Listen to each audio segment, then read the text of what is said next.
Did Napoleon really have a complex about his height? The tiny tyrant myth is taller than the truth. For centuries, we've pictured Napoleon Bonaparte as a tiny man with a massive ego to compensate. This image is so ingrained that psychologists named the Napoleon complex after his supposed short man syndrome. But historical records tell us Napoleon actually stood around 5 feet 7 inches tall.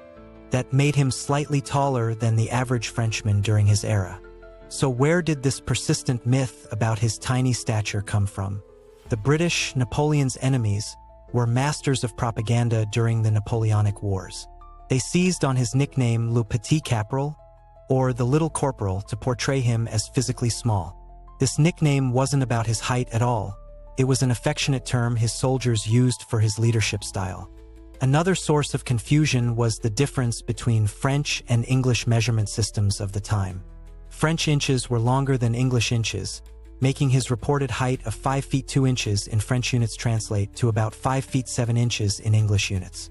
The powerful often surrounded themselves with tall, imposing guards, making Napoleon appear smaller by comparison in public settings. In his death, the myth grew stronger as his physician recorded his height at 5 feet 2 inches on St. Helena, again using the French measurement system. Historians have since examined Napoleon's clothes and found them consistent with a man of average height for his time. His custom-made beds and furniture also indicate a man of normal stature, not the tiny figure of popular imagination. Napoleon himself rarely mentioned his height, focusing instead on his military strategies and political vision. Yet the image of the short, compensating conqueror was too powerful and entertaining to fade away. The story serves a narrative purpose. It's satisfying to think a man who conquered Europe was driven by insecurity about his physical stature. This demonstrates how propaganda can become accepted as historical fact when repeated often enough. Like a game of historical telephone, each retelling distorted the truth until the myth became larger than the man himself. Even when faced with evidence, many people prefer to cling to the myth because it's more entertaining than the reality. So Napoleon wasn't compensating for his height.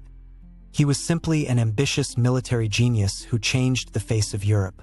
The real Napoleon complex turns out to be our complex relationship with historical truth versus compelling fiction. Sometimes the smallest myths cast the longest shadows across history. Next time you hear about a historical fact, remember Napoleon and measure twice.